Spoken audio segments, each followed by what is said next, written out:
น้องเพิ่นพี่น้องไอ้นอนอยู่นี่ก็โดนได้เนาะอยู่เป็นสิเกือบสิเข้าปีละบาทนี่พี่น้องไอ้สิฮอดฤดูฝนอีกแล้วเนาะผ้าลมฝนตกอีงอแล้วบาทนี่พี่น้องไอ้ผ้าสิเข้ายามฝนอีกแล้วแล้วไม่ก็ตกถึกลูกสาวนอนกับน้องอยู่นี่แม่เมื่อเอาโทรศัพท์มือนะตายนี่เด้เปิดมันว่าเจ้าเอาอย่างเต็งไว้ซื่อๆเนาะเลยเอาเต็งก็ชื่อผู้หญิงเฮ็ดเด้พี่น้องไอ้เพิ่นก็สมผู้หญิงนั่นแหละลูกหานอนแม่เมื่อเอาโทรศัพท์แล้วมือชุ่มตกได้ผลมือนั่นเนาะแม่นบ่ทั้งผ้าทั้งผลได้มือนั่นพี่น้องไอ้นี่แหละอยู่นี่ก็โอ้ยพี่น้องไอ้เนาะตั้งแต่ยามให้ยามหน้าผู้สิลงไปอีกแล้วบาดนี้เนาะมงอยู่มงส้นมงเศร้าน้องเพิ่นพี่น้องไอ้พักแน่นี่แหละนี่แต่ว่าแป้นนั่นแหละมันอยากกรอบเลยพี่น้องไอ้เพราะว่ามันอันนั้นเนาะมันถึกผลนะว่ามาตากแดดนะมันก็เลยแบบว่าอยากห่างบางอย่างบาดตอนเพิ่นเฮ็ดเทมบิดเนี่ยก็ถือว่าโอเคเนาะอันนี้มันเหี่ยวครับก็ซั่นซะเนาะว่าจังไดบาดนี้มั่งได้พี่น้องเลยว่าจันก็ได้เนาะนี่คือกันเนาะพี่พรพี่ยานิสาเพิ่นอันนี้ก็ได้มีแต่ให้ล่ำล้อนะเอ่ยเด้อเนาะอดใจรอสักนะให้ดีได้สันเนาะมันได้มั่งได้เฮือนกันได้แต่บุญแย่งนี่แหละหลังคาดีแล้วเฮือนดีแล้วพี่น้องเอ้ยเนาะเพราะว่าสิหาเงินหาค่ำเฮ็ดเองก็มีปัญญาเลยเนาะเอ้ยเนาะจักสิหาหยังว่าซั่นพี่น้องแต่ล้อพี่เพิ่นนี่แหละมีแต่ความหวังอย่างเดียวนี่แหละเนาะ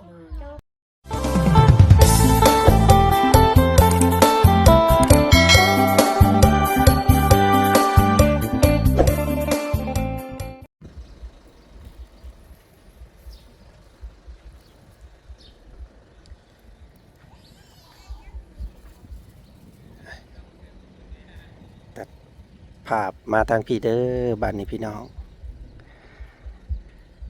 หลายคู่หลายคน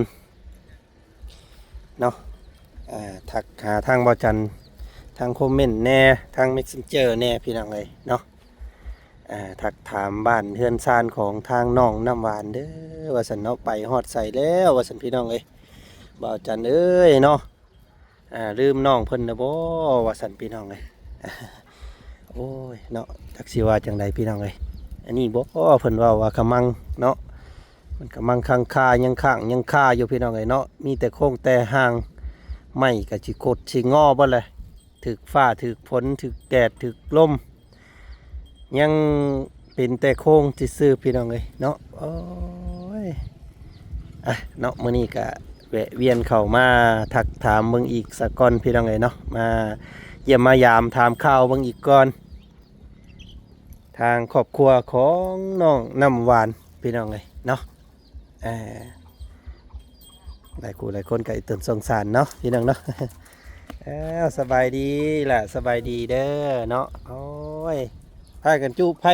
ต้มน้ำเอียงเนาะนี่เนาะน้ำมันน้ำห้อนต้มหม้อน้ำห้อนต้มน้ำห้อนกินนี่บ่พี่น้องเลยต้มเอาน้ำก็ได้เนาะย่านมันบ่สะอาดเนาะโดยพี่น้องเลยใส่เบิ่งหันมุงรับมุงนอนนี่แหละพี่น้องเลยเนาะที่บ่าวจันเป็นห่วงทางน้องเพิ่นพี่น้องเลยนอนอยู่นี่ก็โดนได้เนาะอยู่เป็นสิเกือบสิเข้าปีละบาทนี่พี่น้องเลยสิฮอดฤดูฝนอีกแล้วเนาะผ้าลมฝนตกอีงอแล้วบาดนี้พี่น้องเอ้ยผ้า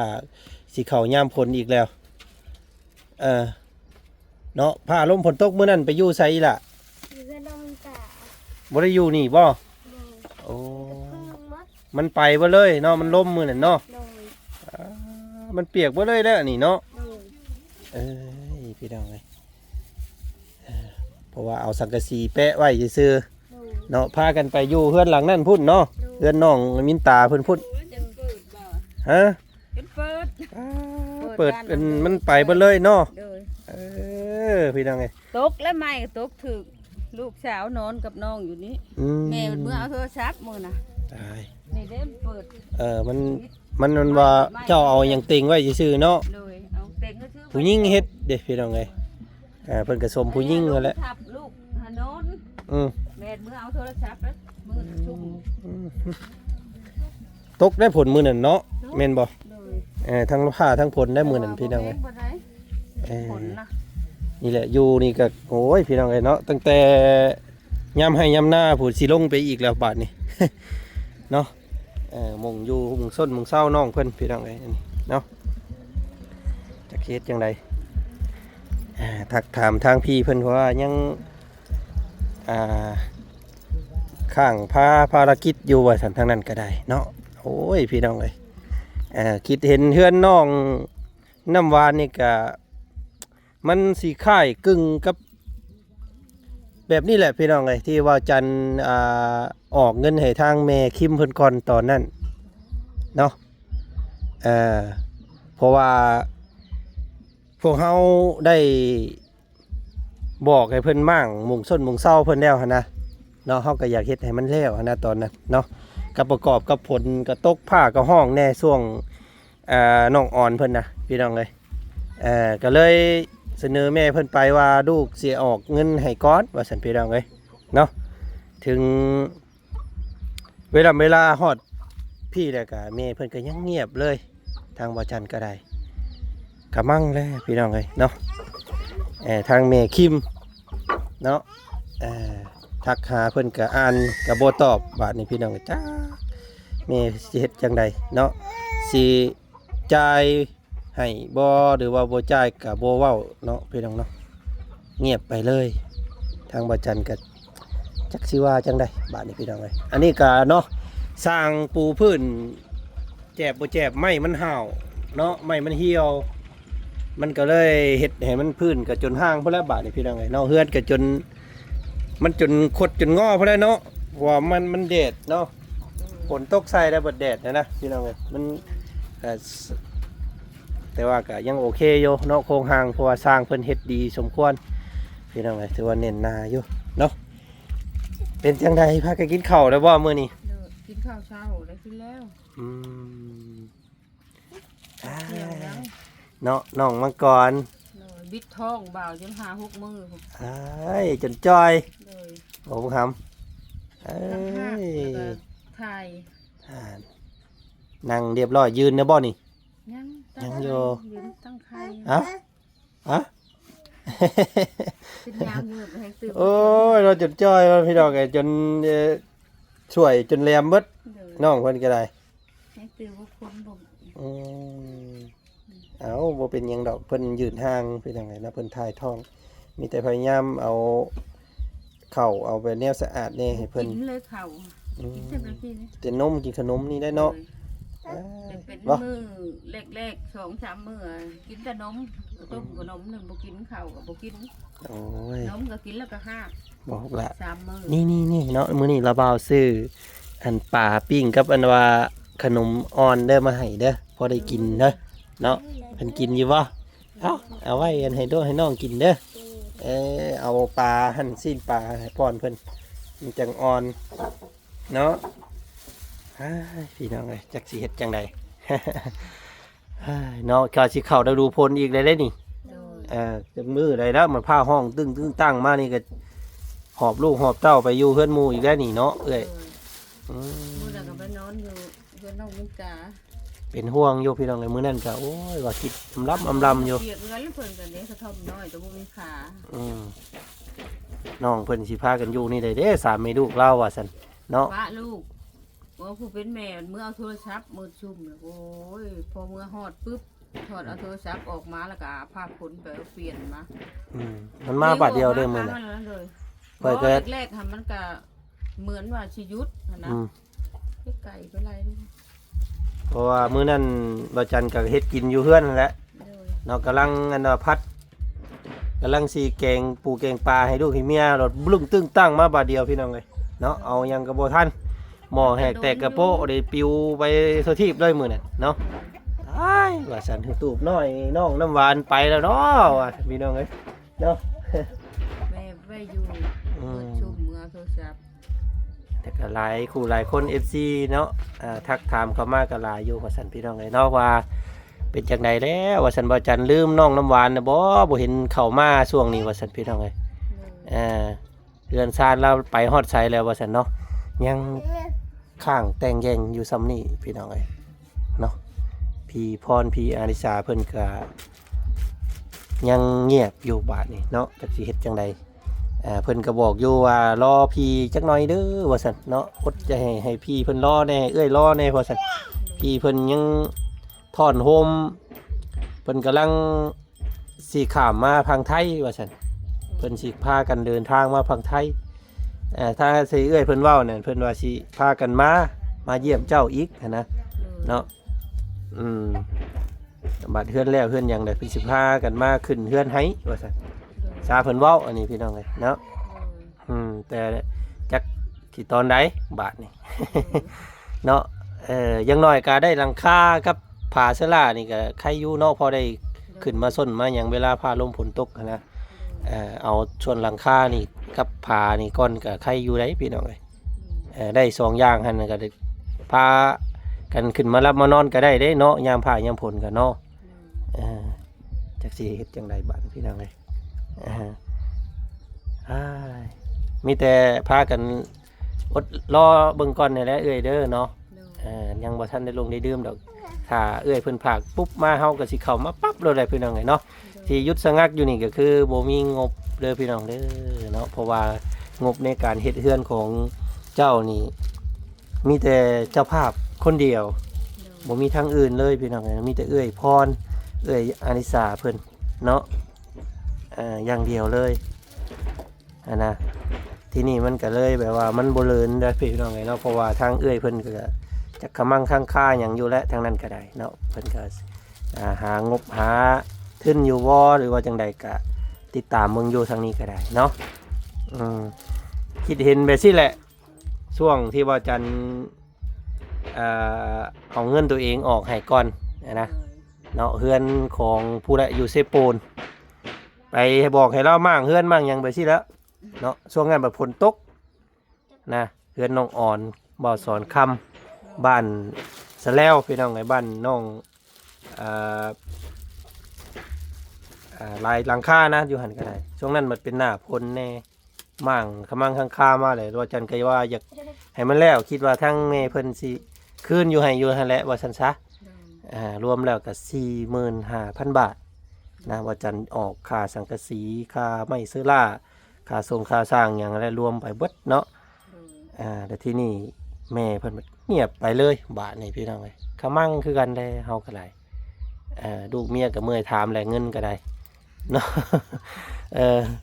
แต่ที่นี่ก็บ่กล้าและบาทนี่พี่น้องเอ้ยทางวัดจันทร์ก็ได้เนาะบ่กล้าออกเงินให้ก่อนเนาะจักสิเฮ็ดจังไดเงินก็เบิดไปซื่อๆทั้งนั้นก็ทั้งแม่เพิ่นก็ทักหาก็เงียบโอ้ยพี่น้องเอ้ยเนาะจักสิว่าจังไดแม่คิมผู้ใดผู้ติดแทศเพิ่นก็ทักบอกถามเพิ่นนี่เด้อพี่น้องเด้อเนาะว่าจันยังคอยถ่าอยู่ได้ยังมีความหวังอยู่ว่าแม่เพิ่นสักมื้อนึงแม่เพิ่นก็สิคืนให้อยู่ว่าซั่นซะเนาะเพราะว่าเป็นจุดประสงค์ของแม่เพิ่นทั้งหมดที่บอกให้ว่าจันมั่งเฮือนมั่งซ่านหยังเพิ่นนะอันนี้คือกันเนาะพี่พรพี่ยานิสาเพิ่นอันนี้ก็ได้มีแต่ให้ร่ำรอแล้วเอ่ยเด้อเนาะอดใจรอสักนะให้ดีได้สันเนาะมันได้มั่งนี่ได้เฮือนกันได้แต่บุญแย่งนี่แหละหลังคาดีแล้วเฮือนดีแล้วพี่น้องเอ้ยเนาะเพราะว่าสิหาเงินหาค่ำเฮ็ดเองก็มีปัญญาเลยเนาะเอ้ยเนาะมีแล้วว่าจักสิหาหยังว่าซั่นพี่น้องแต่ล้อพี่เพิ่นอยู่นี่แหละมีแต่ความหวังอย่างเดียวนี่แหละเนาะกินบ่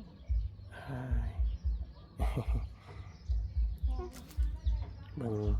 น้องน้ำหวานเพิ่นก็ใหญ่สิเป็นสาวแล้วบัดนี้พี่น้องเอ้ยเนาะใหญ่คือบ่ใหญ่ว่าอยู่ทุกมันเด้มันบ่มีราศีเด้มันยังเฮายังบ่มีอีหยังมันยังบ่สมบูรณ์ในครอบครัวมันก็ยังทุกน้ำนองน้ำนงน้ำเบียกน้ำมันน้ำเบียกน้ำลูกน้ำนองหลักๆแล้วก็ได้การอยู่การกินยังบ่สะดวกสบายเนาะ อ่า หมอหำน้อยเพิ่นก็ใหญ่ไวๆบ่คำเด้อเจ้าใหญ่นี่ก็ถือว่าวิทย์บางแล้วแหละบาดนี้เนาะพากัน คันแม่บ่มีตื่มหาตื่มอีก หา ยันแม่หามีลูก เอ้าจะบ่มีได้ไปจักล็อกอันนี้พี่น้องเอ้ยยังเว้าได้นี่เนาะ แล้วเอาหยอกก็ซื้อ อืม ยันแม่หา หา เว้นหา หาเวรหากรรมให้ลูกให้เต้าอีกนะติ โดยยันว่าแน่นั่นแหล้วว่า ถ้าว่าภายในตอนนี้นี่บ่มีล็อกเนาะ เลย ยังแต่ลูก2คนนี่แหล้วว่าซั่นซะ เลย จากแล้วอนาคตข้างหน้าเนาะมองบ่เห็นเนาะ แม่น อ่าพี่น้องเอ้ย ยันละพุทธ คำว่ามีลูกมีผัวก็บ่เอาแล้วลูกว่า จังว่า คุ้มก่อนเนาะเฮ็ดมันไว้ซะ คือวัดผู้นี้นั่นนี่ว่าสิบ่มีสิมีแต่น้องน้ำหวานกับอ้ายหั่น อืม ปัดจะมามีสหนา อ่าผู้จะเกิดก็เกิดอยู่เนาะผู้เป็นผลิตก็ผลิตอยู่ มัน โอ้ยพี่น้องไงมันน่ะจ้องดึงน้องเพิ่นอยู่มันโดดไปใส่บ่ได้บาดนี้กำลังค่าสิไปเฮ็ดเวียกเฮ็ดงานก็ไปวงน้ำลูก เลย น้องอันน่ะน้ำหวานสิไปห้ามไปเฮียนกับพะวงน้ำน้อง เลยไปเลยเปล่าเรียน ตาย เขาเฮียน ซ้ำว่ายาแล้วว่าซั่นซะ เลยเสียงงวดที่ผ่านมาบางอย่างก็บ่ได้ไปน้ำหมูน้ อืมยังใครได้นี่เพิ่นยังเอาน้องเอานุ่งได้ ผู้ลางคนถ้าผู้เพิ่นบ่จักเอาน้องเอานุ่งทิ่มน้องทิ่มนุ่งนี่แฮงเต็กๆเลยถ้าเป็นเด็กน้อยผู้บางคนหั้นนะ ำจำเป็นแล้วแม่ป้าแม่ทิมให้ละ อืม จำเป็นเอาแล้วบัดแม่ไปละ อืมมีแต่นั่นแหละเนาะคำว่าคือเฮาเว้าแล้วเอื้อยก็ได้คำว่ามี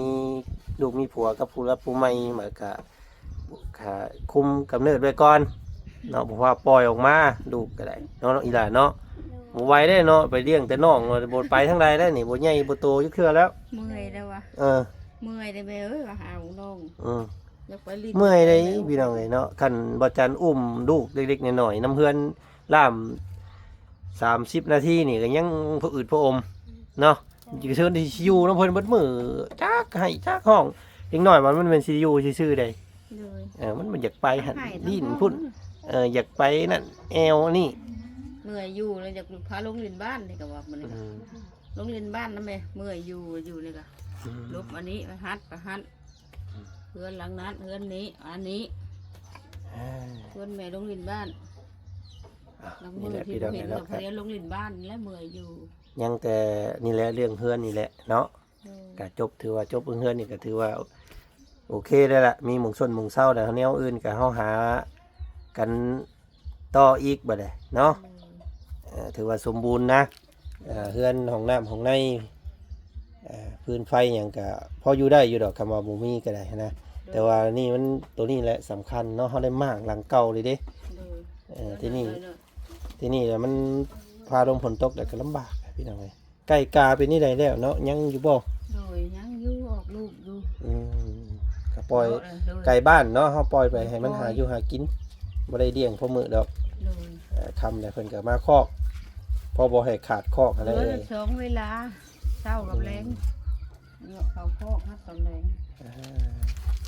ให้มันลิ้น ใครอยู่ในเพิ่นนี่ก็ยังฮู้อยู่เด้นี่เนาะก็ถือว่าโอเคอยู่ ได้บ่าววัดฮู้แล้วก็ให้จังว่า นั่งตะหมอกคักซ้ำดอกก็ได้ สิปากเลยเนาะลูกเนาะน้องมังกร วัด นอน วัดฮู้ก็เขียนว่า ระแวง เมื่อยให้นะหาไปเช้าให้บางอย่างนะ เอาเดี๋ยววันจันทร์กะสิไปล่มน้ำพีเพิ่นให้อีกรอบหนึงเนาะ โดย ถ้าพี่เพิ่นสิสารต่อบ่หรือว่าสิพ่อซำนี้จังใดก็อยากให้มันฮู้นะ โดย เนาะเพื่อสิผู้รับผู้ใหญ่ทั้งอื่นผู้อยากชดอยากช่วยบ่ก็ได้เด้อพี่น้องเด้อเนาะกระบะน้องเพิ่นทางวันจันทร์ก็ได้จักสิว่าจะได้เอาเดี๋ยวจังใดมื้อหน้ามื้อในสิเข้ามาเยี่ยมยามใหม่อีกเด้อเอ้ย โดย เนาะพากันลบกันนอนกันดีพาลมฝนตกกะพากันผู้แรกไปขอส้นทั้งหมู่ก่อนเนาะ โดย เห็นนี้ได้สักพี่น้องเลยเนาะอดรอความหวังน้ำเอื้อยเพิ่นผู้แรกบ้านนี่พี่น้องปัญญาที่พวกเฮาหานี่ก็บ่สามารถเฮ็ดได้ดอกเนาะงบมัน จะได้แล้วบ่าว บ่คิดบ่พันได้แหละพี่น้องเอ้ยเดี๋ยววันจันทร์ขึ้นเบิ่งก่อนไม้ต่อหอกตามมันเป็นจังไดแหละพี่น้องเอ้ยเนาะมัน ขดมันโค้งมันงดมันงอไปบอกพี่น้องเดี๋ยวว่าจังไดเนาะไม่โอ้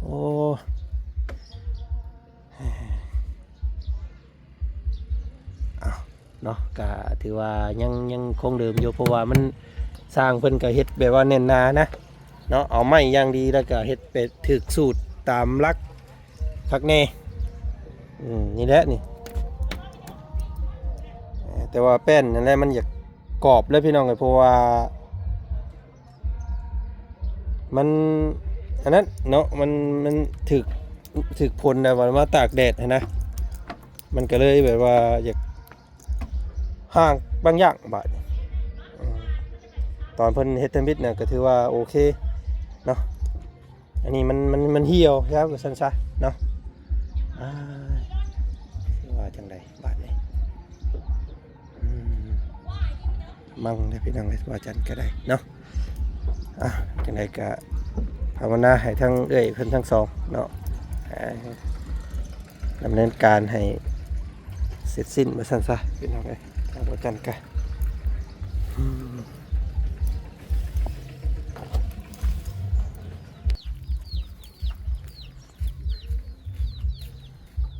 ฮอดวันบ่ฮอดปลายเนาะพี่น้องเนาะมันบ่พงบ่พอกะมันบ่ฮอดมือบ่ฮอดวันมันก็บ่พออยู่หั่นแหละพี่น้องเอ้ยจักสิเฮ็ดจังได นี่แหละเนาะเพิ่นก็อยู่พากันอดรับอดนอนพากันอยู่แบบหวาดระแวงยันไม่ทับหัวลูกพอแห้งกลางค่ำกลางคืนว่าซั่นซะเนาะน้ำมังกรนอนหนาว มีแต่เสียงยาแล้วเปล่า จักงูจักเงี้ยวได้สิขึ้นมาเนาะมัน เสื้อผ้าหน้าแพร เสื้อผ้าหน้าแพร่ผ้าห่มผ้าแพร่อยู่นี่เบิดเนาะคำปีนเพลิงไปนี่ก็ถือว่าเปียกไปเลยเนาะ เปียกแล้วมือน่ะก็เปียกเลยว่าเดี๋ยวขนสากขนผึ่ง ไก่กากับบินขึ้นไปนี่แล้วนี่พี่น้องเนาะเพราะว่าเอ้ยเพิ่นเฮ็ดก็บ่ได้ว่าเฮ็ดเน้นเฮ็ดนำปานใดว่าผู้หญิงเราก็ได้